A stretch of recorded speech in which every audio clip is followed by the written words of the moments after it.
영국이 발칵 뒤집혔습니다. 바로 손흥민이 속한 토트넘 유로파 리그 우승으로 감정이 폭발하고 있는데요. 손흥민을 보고 눈물 흘린 영국인들의 사연을 시작해 보겠습니다. 안녕하세요. 저는 데니얼 그리브스입니다. 토트넘 호스퍼 미디어팀에서 일한 지 올해로 12년째가 되었습니다.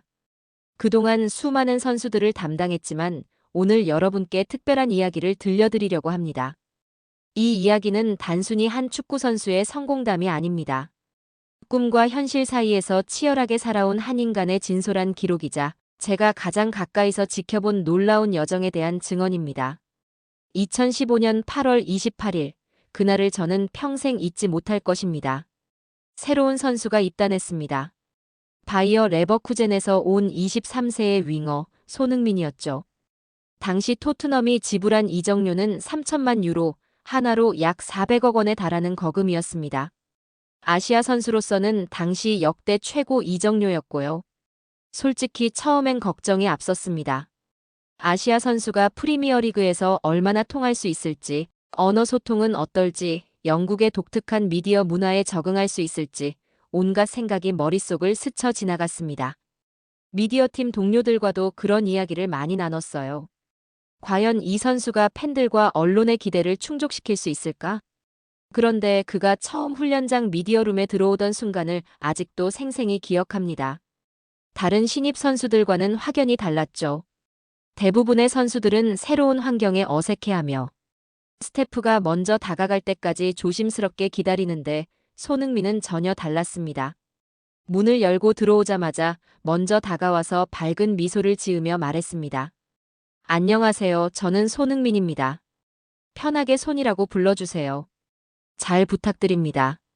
그 순간 저는 깜짝 놀랐습니다. 영어도 생각보다 훨씬 능숙했고 발음도 명확했어요. 무엇보다 표정이 항상 맑고 진실했습니다. 긴장한 기색은 전혀 없었고 오히려 새로운 도전에 대한 설렘이 가득해 보였죠. 첫 카메라 테스트도 한 번에 통과했습니다. 자연스럽게 포즈를 취하고 촬영 감독의 지시도 바로 이해했어요. 다른 신입 선수들이 보통 서너 번의 리허설을 거치며 어색함을 극복해가는 것과는 대조적이었습니다. 마치 오래전부터 이런 일에 익숙한 사람처럼 보였어요. 더 놀라운 건 그의 세심함이었습니다. 촬영이 끝난 후 스태프 한 명 한 명에게 인사를 하고 다음 일정에 대해서도 미리 확인하더라고요. 보통 신입 선수들은 첫날에는 어리둥절해하기 마련인데 손흥민은 벌써 다음을 준비하고 있었습니다. 그날 이후 그는 우리가 담당한 수많은 선수 중에서도 가장 일정 조율이 편한 그리고 가장 팬에게 성실한 선수가 되었습니다. 사인회나 팬 이벤트가 있을 때면 다른 선수들이 시간을 재촉할 때도 손흥민은 마지막 팬까지 정성스럽게 사인해주곤 했습니다. 어린 팬이 한국어로 인사하면 더욱 반가워하며 한국어로 대답해주기도 했어요. 첫 시즌이었던 2015-16 시즌, 그는 9월 13일 선덜랜드와의 경기에서 프리미어리그 데뷔전을 치렀습니다. 23세의 나이였죠. 첫 경기는 솔직히 말해서 만족스럽지 않았어요. 61분 만에 교체되었고 언론에서도 그리 좋은 평가를 받지 못했습니다. 터치가 부정확하고 움직임도 어색하다는 평가가 대부분이었어요. 하지만 그는 전혀 좌절하지 않았습니다. 경기 후 인터뷰에서도 침착하게 자신의 부족한 점을 인정하고 더 나아지겠다는 의지를 보였어요. 오히려 그 다음 주부터 더 열심히 훈련에 임했고 미디어 의무도 성실히 수행했습니다. 심지어 영어 공부도 따로 하기 시작했어요. 한 달 후, 그는 유로파리그에서 카라바흐를 상대로 토트넘에서의 첫 골을 넣었습니다. 그것도 멀티골이었죠. 그날 우리가 촬영한 경기 후 인터뷰에서 그의 눈빛이 얼마나 반짝였는지 지금도 기억납니다. 하지만 그는 자만하지 않았어요. 여전히 겸손했고 팀을 위해 더 잘하겠다는 각오만 다졌습니다. 그 모습을 보며 저는 확신했습니다. 이 선수는 정말 특별한 무언가를 가지고 있다고 말이죠. 단순히 축구 실력만이 아니라 사람으로서의 품격과 프로로서의 마인드셋이 남달랐어요. 그리고 10년이 지난 지금 그 예감이 틀리지 않았음을 알 수 있습니다. 2019년, 그것은 토트넘 역사상 가장 극적인 시즌 중 하나였습니다. 아무도 예상하지 못했던 챔피언스리그 결승 진출이라는 기적을 만들어냈죠. 그해 시즌 초반만 해도 토트넘의 유럽 대항전 전망은 그리 밝지 않았습니다. 여름 이적 시장에서 단 한 명의 선수도 영입하지 않았고 주전 선수들의 컨디션도 들쭉날쭉했거든요. 하지만 손흥민이 있었습니다. 그는 그 시즌 모든 대회를 통틀어 48경기에 출전해 20골 10도움이라는 환상적인 기록을 남겼어요. 특히 챔피언스 리그에서의 활약은 정말 눈부셨습니다. 도르트문트, 맨체스터 시티, 아약스까지 연달아 꺾으며 결승 무대까지 팀을 이끌었죠. 그 중에서도 맨체스터 시티와의 8강전은 제가 평생 잊지 못할 경기입니다. 1차전 홈에서 손흥민의 결승골로 1대0으로 승리했을 때의 짜릿함이란. 에티하드에서 열린 2차전에서는 전반 4분 만에 실점하며 위기에 몰렸지만 손흥민이 연이어 2골을 터뜨리며 팀을 구해냈어요. 당시 원정 다득점 규칙 때문에 그 2골의 가치는 정말 컸습니다. 아약스와의 준결승도 마찬가지였습니다.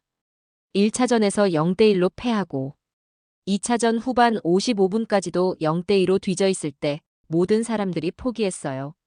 하지만 루카스 모우라가 기적 같은 해트트릭을 완성하며 결승 진출을 이뤄냈죠.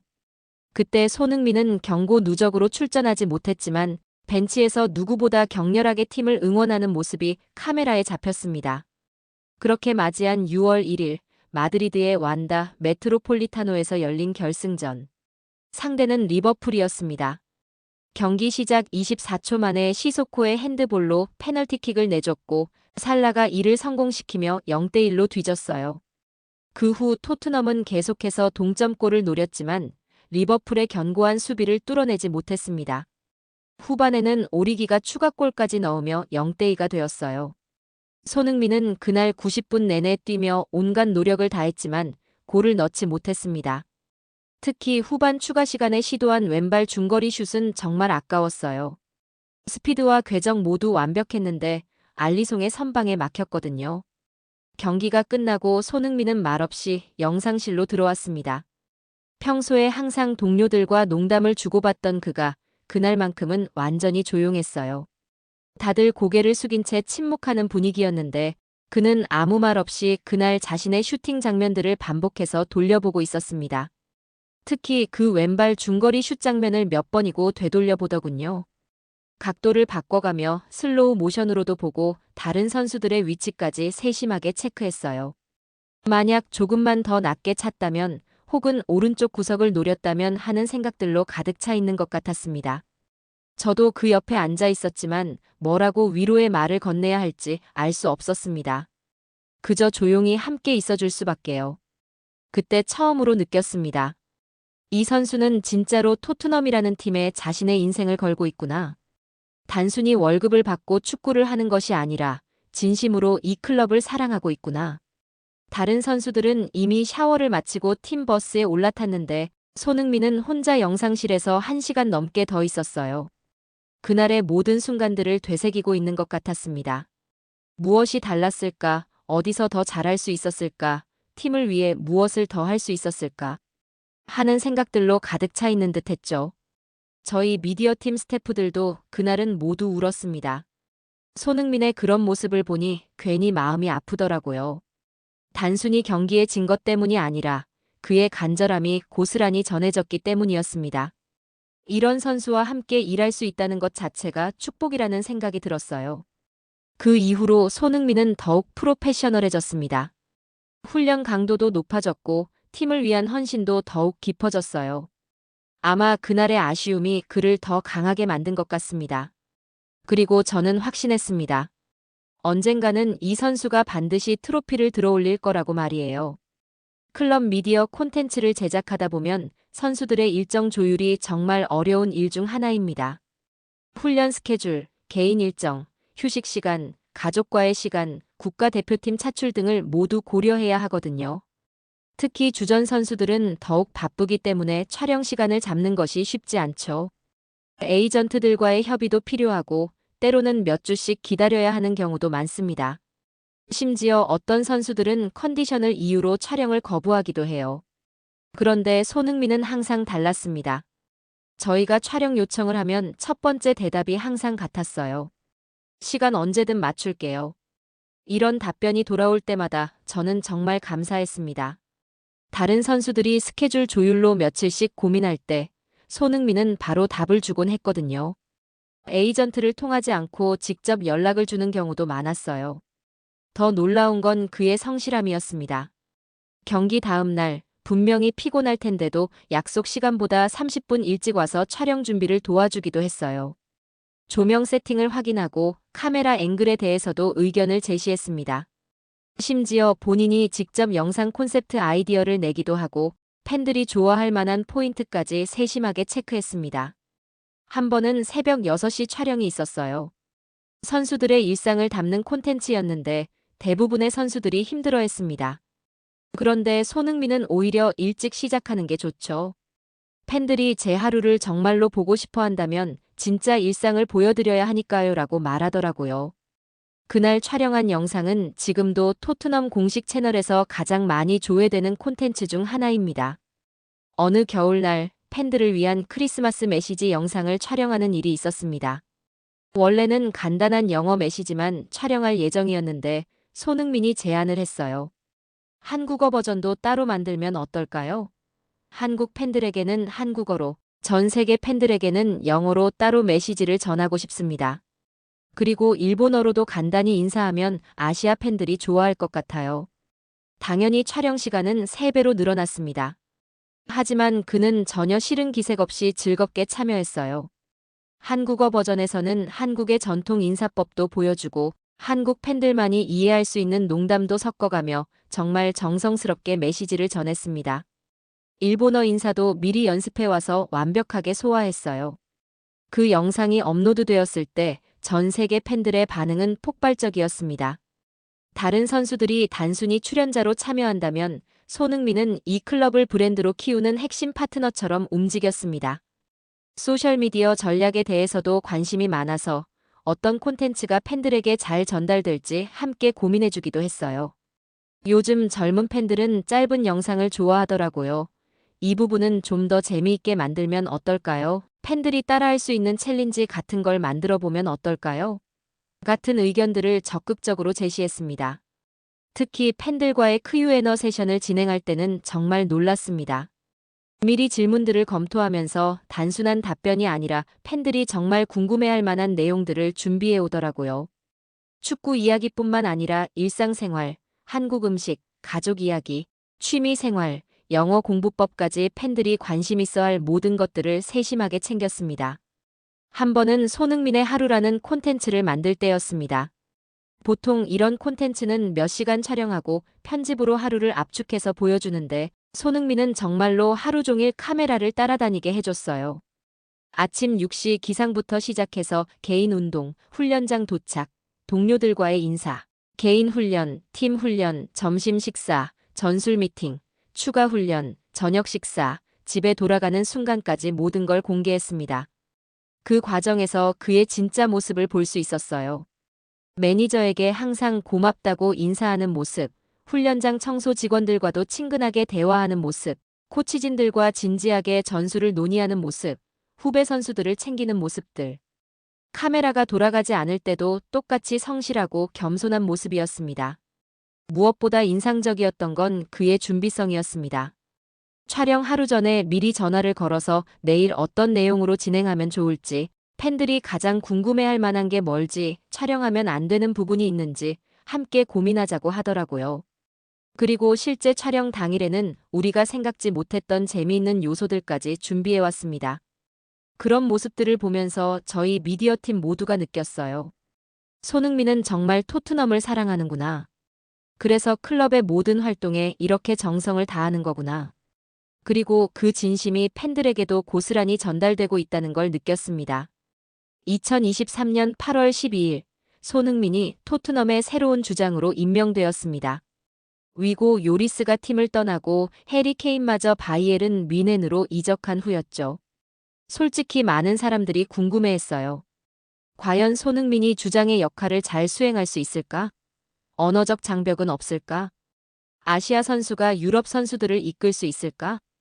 그런데 캡틴이 된 후에 손흥민을 지켜보면서 저는 진정한 리더십이 무엇인지 다시 한번 깨닫게 되었습니다. 외적으로는 크게 달라지지 않았어요. 여전히 웃었고 여전히 사인을 가장 오래 해줬습니다. 여전히 겸손했고 여전히 먼저 인사했어요. 하지만 세심한 부분에서 변화가 보였습니다. 팀 미디어 콘텐츠 촬영 중에도 다른 선수들에게 먼저 말을 걸기 시작했습니다. 새로운 선수들을 먼저 챙기기 시작했고요. 특히 제임스 매디슨이나 페드로 포로 같은 신입 선수들이 촬영에 어색해할 때 자연스럽게 분위기를 이끌어주는 모습을 자주 봤습니다. 걱정하지 마세요. 처음엔 다 어색해요. 저도 그랬거든요라며 웃으면서 긴장을 풀어주곤 했어요. 그런 모습들이 카메라에 잡히지 않는 순간에도 계속 이어졌어요. 훈련장에서 후배 선수들과 대화하는 모습, 라커룸에서 팀 미팅을 주도하는 모습들. 손흥민의 영어는 완벽하지 않았지만 그의 진심은 모든 선수들에게 전달되었습니다. 때로는 몸짓과 표정만으로도 충분히 소통했어요. 어느 날 유스팀에서 올라온 어린 선수가 처음으로 1군 훈련에 합류했을 때의 일이 기억납니다. 매튜 크레이그라는 18세 미드필더였어요. 그 선수가 너무 긴장해서 제대로 된 플레이를 못하고 있었는데 손흥민이 조용히 다가가서 어깨를 두드리며 격려해 주더라고요. 괜찮아요. 저도 처음엔 그랬어요. 천천히 하면 돼요. 그 후 그 선수의 플레이가 눈에 띄게 좋아졌습니다. 주장이 된 첫 시즌 손흥민은 17골 10어시스트라는 훌륭한 기록을 남겼어요. 하지만 그보다 더 인상적이었던 건 그가 보여준 리더십이었습니다. 팀이 어려울 때마다 앞장서서 동료들을 이끌었고 젊은 선수들에게는 멘토 역할을 해줬어요. 촬영 중에도 그런 모습들이 자주 보였습니다. 다른 선수가 실수를 하면 혼내는 대신 격려했어요. 다음에 더 잘하면 돼요. 그리고 실제로 그 선수가 더 잘할 수 있도록 구체적인 조언도 해줬습니다. 이런 앵글에서 찍으면 더 좋을 것 같아요. 이 표정을 지으면 팬들이 더 좋아할 거예요. 같은 세심한 팁들까지 공유했어요. 무엇보다 놀라웠던 건 그가 팀 전체의 분위기를 바꿔놓았다는 점이었습니다. 케인이 떠나고 요리스마저 없어진 상황에서 팀이 흔들릴 수도 있었는데 손흥민이 중심을 잡아줬어요. 우리는 여전히 강한 팀이에요. 새로운 시작이라고 생각하면 돼요라며 긍정적인 에너지를 전파했습니다. 엔제 포스테코글루 감독도 손흥민의 리더십을 극찬했어요. 경기장 안팎에서 훌륭한 리더십을 보유하고 있으며 새로운 주장이 될 만한 이상적인 인물이라고 말했죠. 실제로 감독의 전술을 선수들에게 전달할 때도 손흥민의 역할이 컸어요. 복잡한 전술적 내용을 쉽게 풀어서 설명해주곤 했거든요. 그가 주장이 된 후 가장 기억에 남는 순간은 리즈 유나이티드와의 경기 후였습니다. 그날 매튜 크레이그가 데뷔전을 치렀는데 경기가 끝나고 팬들에게 인사하는 동안 손흥민이 크레이그에게 다가가 깊은 포옹을 나눴어요. 데뷔를 축하한다며 진심 어린 격려를 해주는 모습이 카메라에 잡혔죠. 그 장면을 본 팬들은 손흥민의 따뜻한 리더십에 큰 감동을 받았습니다. 저는 그 모습을 보며 확신했어요. 이것이 바로 진짜 리더구나. 큰 소리를 내거나 권위적인 모습을 보이는 게 아니라 진심으로 동료들을 챙기고 팀을 위해 헌신하는 것. 그게 진정한 리더십이구나. 손흥민은 그것을 완벽하게 보여주고 있었습니다. 2025년 5월 22일 스페인 빌바오의 산 마메스 경기장. 그날은 제가 토트넘에서 일한 12년 동안 가장 감격스러운 순간이었습니다. 유로파리그 결승전 맨체스터 유나이티드와의 경기였어요. 손흥민에게는 프로 데뷔 15년 만에 처음으로 우승 트로피를 들어올릴 수 있는 기회였죠. 사실 그 시즌은 토트넘에게 쉽지 않은 해였습니다. 프리미어리그에서는 17위까지 추락했고 강등권 바로 위에서 아슬아슬하게 버티고 있는 상황이었어요. 하지만 포스테코글루 감독과 손흥민은 과감한 결정을 내렸습니다. 리그는 포기하고 유로파리그 우승에 모든 것을 걸겠다는 거였죠. 그 결정이 옳았는지 의구심을 갖는 사람들도 많았어요. 하지만 손흥민은 확신에 차 있었습니다. 우리에게는 이 기회밖에 없어요. 팬들에게 그리고 저 자신에게 트로피를 선물하고 싶습니다. 결승전을 앞둔 기자회견에서 그가 한 말이었어요. 경기 당일 손흥민은 부상 때문에 선발 명단에서 제외되었습니다. 몇 주 전 발목 부상을 당해서 제대로 훈련에 참여하지 못했거든요. 그날 아침 호텔에서 만난 그의 표정은 복잡해 보였어요. 아쉬움과 걱정이 섞여 있었지만 동시에 팀에 대한 믿음도 느껴졌습니다. 경기는 전반 42분 브레넌 존슨의 골로 토트넘이 선제골을 넣으며 시작되었어요. 그 순간 벤치에서 일어나 주먹을 불끈 쥐며 기뻐하는 손흥민의 모습이 전 세계로 중계되었죠. 주장으로서 경기에 뛰지 못하는 아쉬움보다 팀의 골을 더 기뻐하는 모습이었어요. 후반 22분 마침내 손흥민이 히샬리송과 교체되어 피치에 들어섰습니다. 그 순간 경기장 전체가 들썩였어요. 손, 손, 손. 토트넘 팬들의 함성이 빌바오 하늘을 울렸습니다. 23분 동안이었지만 그는 혼신을 다해 뛰었어요. 수비에 가담하고 공격에도 적극적으로 참여하며 팀의 1대0 승리를 지켜냈습니다. 경기가 끝나는 순간 저는 프레스 구역 옆에서 손흥민을 지켜봤습니다.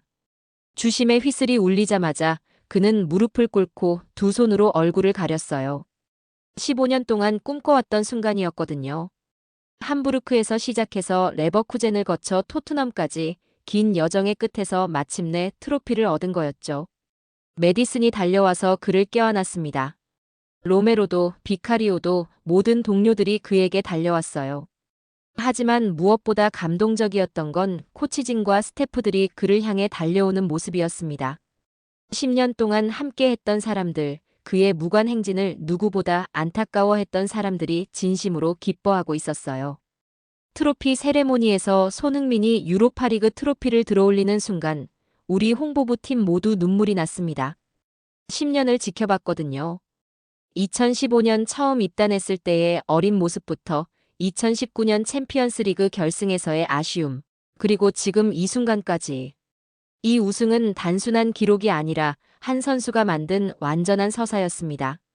트로피를 들어올린 후 손흥민이 한 말이 아직도 기억납니다. 이 순간을 위해 정말 오래 기다렸어요. 토트넘 팬들, 한국 팬들, 그리고 저를 믿어준 모든 분들께 감사드립니다. 이제 정말 행복합니다. 그의 목소리는 떨리고 있었지만 그 어느 때보다 확신에 차 있었어요. 경기 후 라커룸에서의 축하 파티도 잊을 수 없습니다. 선수들이 캡틴, 캡틴, 을 외치며 손흥민을 둘러쌌어요. 그는 트로피를 높이 들어올리며 동료들과 기쁨을 나눴습니다. 그 순간 저는 확신했어요. 이것이 바로 리더가 받을 수 있는 최고의 보상이구나. 빌바오에서 토트넘 팬들과 함께한 축하 행사도 특별했습니다. 수천 명의 팬들이 손흥민의 이름을 외치며 우승을 축하했어요. 그는 팬들 앞에서 여러분이 있어서 가능했습니다. 정말 고맙습니다라고 인사했습니다. 그 순간의 감동은 말로 표현할 수 없었어요. 하지만 진짜 감동은 런던으로 돌아온 후 열린 우승 퍼레이드에서였습니다. 토트넘 하이로드부터 시작해서 새로운 스타디움까지 이어진 긴 행진에 수십만 명의 팬들이 몰려들었어요. 오픈톱 버스 위에서 유로파리그 트로피를 들어올리며 환하게 웃는 손흥민의 모습을 본 순간 거리 곳곳에서 사람들이 눈시울을 적셨습니다. 15년을 기다린 그의 첫 우승, 그리고 주장으로서 팀을 이끌어 이룬 성취였기에 더욱 의미가 깊었죠. 특히 한국에서 온 팬들이 태극기를 들고 를 외치는 모습은 정말 장관이었어요. 그 순간 손흥민도 감격해서 눈물을 보였고 그 모습을 본 많은 사람들이 함께 울었습니다. 다음 날 언론 인터뷰에서 손흥민은 말했습니다. 15년을 기다렸지만 이 트로피를 위해서라면 더 기다릴 수도 있었을 거예요. 토트넘에서 이루고 싶었던 꿈이 드디어 현실이 되었습니다. 그리고 잠시 말을 멈춘 후 덧붙였어요. 이제 시작일 뿐입니다. 더 큰 트로피를 위해 계속 노력하겠습니다. 그날 밤 빌바오에서 토트넘 팬들과 함께한 축하 행사도 특별했습니다. 수천 명의 팬들이 손흥민의 이름을 외치며 우승을 축하했어요. 그는 팬들 앞에서 여러분이 있어서 가능했습니다. 정말 고맙습니다라고 인사했습니다. 그 순간의 감동은 말로 표현할 수 없었어요. 유로파리그 우승 직후 팀버스에서 런던으로 돌아가는 길이었습니다. SNS 업로드용 인터뷰를 마친 후 손흥민이 저에게 조심스럽게 물어봤어요. 이제 레전드라고 불러도 될까요? 농담 같은 톤이었지만 그의 눈빛에는 진지함이 담겨 있었습니다. 저는 그냥 웃었습니다. 하지만 속으로는 생각했어요. 이미 팬들은, 동료들은, 그리고 우리 스태프들은 그를 오래전부터 그렇게 부르고 있었다고. 트로피가 그것을 공식화했을 뿐이라고 말이죠. 사실 손흥민이 토트넘의 레전드가 된 건 우승 트로피를 들어올린 그 순간이 아니었습니다. 그것은 10년에 걸친 긴 여정의 결과물이었어요. 2015년 첫 입단부터 시작된 그의 발자취를 되돌아보면 언제부터인가. 그는 이미 이 클럽의 상징이 되어 있었거든요. 통계적으로도 그의 위치는 확고했습니다. 토트넘 역사상 6번째 최다 득점자, 그리고 최다 어시스트 기록 보유자. 프리미어리그에서 100골을 넣은 최초의 아시아 선수. 챔피언스 리그에서 아시아 선수 최다 득점 기록. 이런 숫자들만 봐도 그의 위대함을 알 수 있었어요. 하지만 진짜 레전드를 만드는 건 숫자가 아니라 사람들의 마음속에 남는 순간들이죠. 2019년 맨시티전에서의 극적인 골들, 벌리전에서의 71m, 원더골, 사우스햄튼전 4골, 그리고 수많은 중요한 순간들에서 터진 결정적인 골들. 그 하나하나가 토트넘 팬들의 가슴속에 영원히 새겨져 있었습니다. 우승 다음 날 토트넘 홈페이지에는 팬들의 메시지가 쏟아졌어요. 손흥민이 없었다면 이 우승도 없었을 것. 10년 동안 우리와 함께해줘서 고마워. 진짜 토트넘 레전드. 아시아의 자랑. 토트넘의 자랑. 전 세계에서 온 메시지들이었죠. 특히 인상적이었던 건 다른 선수들의 반응이었습니다. 이미 팀을 떠난 케인이 SNS에 올린 글이 화제가 됐어요. 손이 정말 축하해. 내가 받을 자격이 있는 트로피야. 토트넘 레전드. 델레 알리, 에릭센, 심지어 베르통원까지 모든 전 동료들이 축하 메시지를 보냈습니다. 토트넘에서도 큰 인정을 받고 회장도 인터뷰를 했습니다. 손흥민은 단순히 훌륭한 선수가 아닙니다. 그는 토트넘의 가치를 체현하는 사람이에요. 겸손함, 헌신, 그리고 끝없는 노력. 그가 보여준 모든 것들이 우리 클럽의 정신을 대표합니다. 그 말을 들으며 저는 지난 10년을 되돌아봤어요. 처음 만났을 때의 23세 청년이 이제 33세의 성숙한 리더가 되어 있었습니다. 하지만 변하지 않은 것들도 있었어요. 여전히 겸손했고, 여전히 성실했으며, 여전히 팬들을 먼저 생각했습니다. 우승 후 첫 번째 인터뷰에서 손흥민이 한 말이 그의 본질을 보여줬어요. 레전드라는 건 다른 사람들이 판단할 일이에요. 저는 그냥 토트넘을 사랑하는 한 명의 선수일 뿐입니다. 앞으로도 이 사랑을 증명해 나가고 싶어요. 그 겸손함이야말로 그를 진정한 레전드로 만드는 요소였습니다. 아무리 큰 성취를 이뤄도 자만하지 않고 항상 더 나은 모습을 보여주려고 노력하는 자세. 그것이 10년 동안 변하지 않은 손흥민의 모습이었어요. 팬들 사이에서는 이미 손흥민 동상 건설을 요구하는 목소리가 나오기 시작했습니다. 토트넘의 새로운 경기장에 그의 이름을 딴 스탠드를 만들자는 거였죠. 하지만 손흥민 본인은 그런 이야기들에 대해 여전히 조심스러워했습니다. 그런 이야기는 은퇴하고 나서 해도 늦지 않을 것 같아요. 그의 답변이었죠.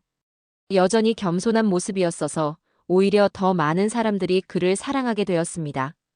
그날 밤 집에 돌아가면서 저는 생각했어요. 레전드라는 건 결국 사람들의 마음속에 영원히 남는 것이구나.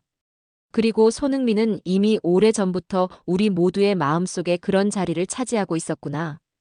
트로피는 단지 그것을 공식적으로 인정해준 것뿐이었습니다. 토트넘에서 팬 이벤트를 기획할 때마다 가장 먼저 받는 질문이 있습니다. 손흥민은 와요? 아이들이 가장 먼저 묻는 질문이에요. 심지어 다른 팀 유니폼을 입은 아이들조차 손이는 좋아해요라고 말합니다. 처음엔 단순히 그의 인기 때문이라고 생각했는데 시간이 지나면서 그 이유를 알게 되었어요. 어느 토요일 오후 토트넘 훈련장에서 열린 유소년 축구교실에서의 일이었습니다. 원래는 코치진들만 참여할 예정이었는데 손흥민이 갑자기 나타났어요. 개인 훈련을 마치고 가던 길에 아이들을 보고는 그냥 지나칠 수 없었다는 거였죠. 아이들의 반응은 폭발적이었습니다. 순간 훈련장이 아수라장이 되었어요. 하지만 손흥민은 당황하지 않고 차근차근 아이들과 인사했습니다. 한 명 한 명 눈을 맞추며 이름을 물어보고 축구를 시작한 지 얼마나 됐는지, 좋아하는 포지션이 뭔지 진심으로 관심을 보였어요. 특히 기억에 남는 아이가 있었습니다. 7살 정도 된 여자아이였는데 다른 아이들보다 작고 수줍어하고 있었어요. 손흥민이 그 아이를 발견하고 직접 다가갔습니다. 안녕, 축구 좋아해? 아이가 고개를 끄덕이자 나도 내 나이 때부터 축구를 시작했어. 키가 작다고 걱정하지 마. 중요한 건 얼마나 열심히 하느냐야 라고 말해줬어요. 그 말을 들은 아이의 표정이 환해졌습니다. 그리고 한 달 후 그 아이의 어머니로부터 편지를 받았어요. 딸이 그날 이후로 매일 축구 연습을 하고 있고 손흥민처럼 되고 싶다며 열심히 노력하고 있다는 내용이었습니다. 그때 저는 깨달았어요. 아이들이 손흥민을 따르는 이유를 말이죠. 예의 바르고 친절하고 무엇보다 그라운드 안팎에서 멋진 어른이기 때문이었습니다. 아이들은 본능적으로 진짜와 가짜를 구별해내거든요. 그들이 손흥민에게서 느끼는 건 진정성이었어요. 또 다른 에피소드가 있습니다. 크리스마스 시즌에 진행한 병원 방문 이벤트에서였어요. 런던의 한 아동병원을 방문해서 아이들과 시간을 보내는 프로그램이었습니다. 보통 이런 이벤트는 30분에서 1시간 정도 진행되는데 손흥민은 3시간 넘게 머물렀어요. 한 아이가 축구공에 사인을 해달라고 했는데 그냥 사인만 하는 게 아니라 그 아이와 15분 동안 대화를 나눴습니다. 아이의 꿈에 대해, 좋아하는 축구 선수에 대해, 병원 생활은 어떤지에 대해 진심으로 관심을 보였어요. 나중에 병원 관계자가 말하길 그 아이가 몇 달 만에 처음으로 그렇게 밝게 웃었다고 하더라고요. 손흥민이 등장하면 아이들의 눈이 반짝입니다. 그리고 그건 어떤 마케팅도 흉내낼 수 없는 순수한 감정이에요. 아이들은 그의 성실함을 느낍니다.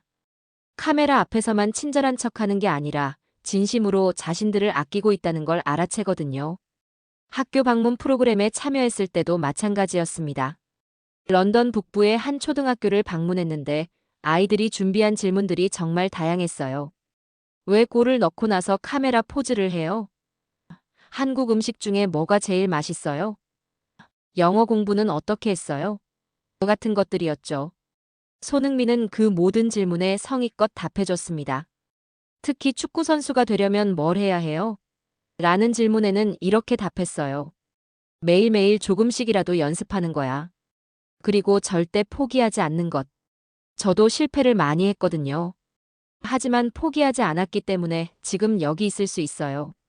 그날 학교를 떠날 때 한 선생님이 말했습니다. 아이들이 이렇게 집중해서 누군가의 말을 들은 건 처음이에요. 손흥민 선수가 특별한 무언가를 가지고 있는 것 같아요. 정말 그랬어요. 아이들은 그의 진심을 느끼고 있었거든요. 무엇보다 인상적인 건 그가 아이들의 이름을 기억한다는 점이었습니다. 몇 달 후 다른 이벤트에서 우연히 만난 아이에게 안녕, 축구 연습 잘하고 있어? 라고 말을 걸었을 때 그 아이의 표정은 정말 잊을 수 없었어요. 자신을 기억해주는 스타가 있다는 사실이 그 아이에게는 큰 힘이 되었을 거예요. 손흥민은 아이들에게 단순한 축구 선수가 아니라 롤모델이었습니다. 성공했지만 겸손하고 유명하지만 친근하며 바쁘지만 시간을 내어주는 어른. 아이들이 꿈꾸는 이상적인 어른의 모습이었어요. 그래서 아이들은 그를 따라옵니다. 축구 실력 때문만이 아니라 인간 손흥민의 모습 때문에 말이죠. 그리고 그런 아이들을 보며 저도 배웠습니다. 진정한 스타는 무대 위에서만 빛나는 게 아니라 일상 속에서도 빛을 발하는 사람이라는 걸 말이에요. 2025년 여름 손흥민의 계약이 1년 남았다는 소식이 전해졌을 때 저는 묘한 기분이 들었습니다. 벌써 10년이라는 시간이 흘렀다니. 그리고 이제는 은퇴 이야기도 자연스럽게 나오기 시작했어요. 33세라는 나이, 긴 커리어로 인한 몸의 피로, 그리고 가족과 더 많은 시간을 보내고 싶다는 그의 말들. 하지만 동시에 확신이 들었습니다. 그가 언제 토트넘을 떠나게 되더라도 언제 은퇴를 하게 되더라도 손흥민은 이 클럽 안에 영원히 남을 것이라는 확신 말이에요. 토트넘 스타디움 곳곳에는 이미 그의 흔적들이 새겨져 있습니다.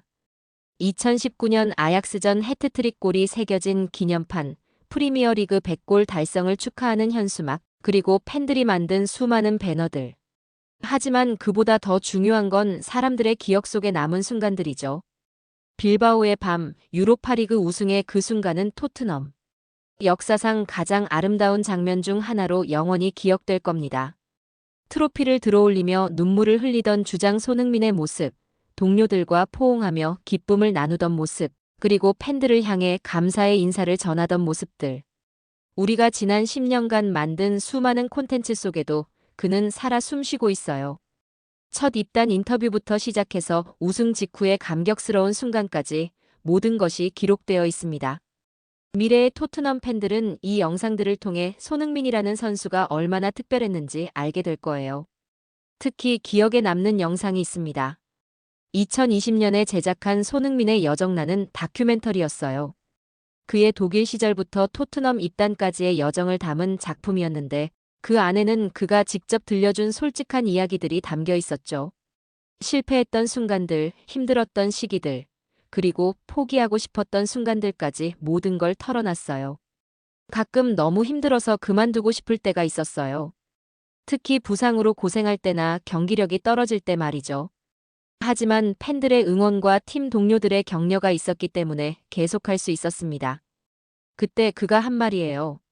그 다큐멘터리는 지금도 토트넘 공식 채널에서 가장 많이 시청되는 콘텐츠 중 하나입니다. 전 세계 많은 사람들이 그의 이야기에서 영감을 받고 있어요. 축구를 하는 아이들뿐만 아니라 자신의 꿈을 포기하지 않으려는 모든 사람들에게 말이죠. 하지만 손흥민이 남긴 가장 큰 유산은 영상이나 기록이 아니라 그가 보여준 가치들이라고 생각해요. 겸손함, 성실함, 끈기, 그리고 동료들을 향한 배려. 이런 것들이 토트넘이라는 클럽의 새로운 DNA가 되었거든요. 젊은 선수들은 그를 롤모델로 삼고 있습니다. 손흥민처럼 되고 싶다는 말을 자주 들어요. 축구 실력뿐만 아니라 인성적인 면에서도 그를 닮고 싶어 하는 거죠. 그의 프로페셔널한 자세, 팬들을 대하는 태도, 그리고 어려운 상황에서도 포기하지 않는 정신력까지. 코치진들도 신입 선수들에게 손흥민의 예를 자주 듭니다. 손이가 어떻게 했는지 봐라. 손이처럼 해보자는 말들이 일상적으로 오가는 훈련장이 되었어요. 그의 훈련 태도, 경기를 준비하는 방식, 그리고 팀을 위해 희생하는 모습들이 표준이 된 거죠. 팬들 사이에서도 손흥민 스피릿이라는 말이 생겼어요. 어려운 상황에서도 끝까지 포기하지 않는 정신, 성공에도 겸손함을 잃지 않는 자세, 그리고 항상 팀을 우선시하는 마음가짐을 의미하는 말이에요. 새로운 선수가 입단할 때마다 팬들은 손흥민 스피릿이 있는지 확인한다고 농담처럼 말하기도 해요. 그가 언젠가 떠나게 되더라도 슬프겠지만 동시에 감사한 마음이 더 클 것 같아요. 10년이라는 긴 시간 동안 우리에게 이렇게 많은 것을 남겨준 그에게 말이죠. 그는 단지 잘 뛴 선수가 아니라 이 클럽에 완전히 새로운 이야기를 만들어준 사람이었습니다. 그리고 저는 그 모든 순간을 가장 가까이서 기록할 수 있었습니다. 토트넘 미디어팀의 일원으로서, 때로는 한 명의 팬으로서 말이에요. 이보다 더 영광스러운 일이 또 있을까요? 이 순간을 위해 남은 남자, 바로 손흥민입니다. 언젠가 먼 훗날 새로운 세대의 토트넘 팬들이 물어볼 거예요. 손흥민은 어떤 선수였나요? 그때 저는 자신있게 대답할 수 있을 것 같아요. 그는 토트넘 역사상 가장 완벽한 선수였어요. 실력도 뛰어났지만 무엇보다 사람이 훌륭했죠. 그래서 지금도 우리 모두가 그를 사랑하고 있답니다. 오늘 사연은 여기까지입니다. 진정한 리더십이 무엇인지 보여준 특별한 이야기였습니다. 이런 감동적인 스토리가 더 보고 싶으시다면 좋아요 버튼 꾹. 그리고 구독과 알림 설정까지 해주시면 더욱 알찬 이야기들로 찾아뵙겠습니다. 오늘도 시청해주셔서 감사했고 다음 영상에서 또 만나요. 안녕히 계세요.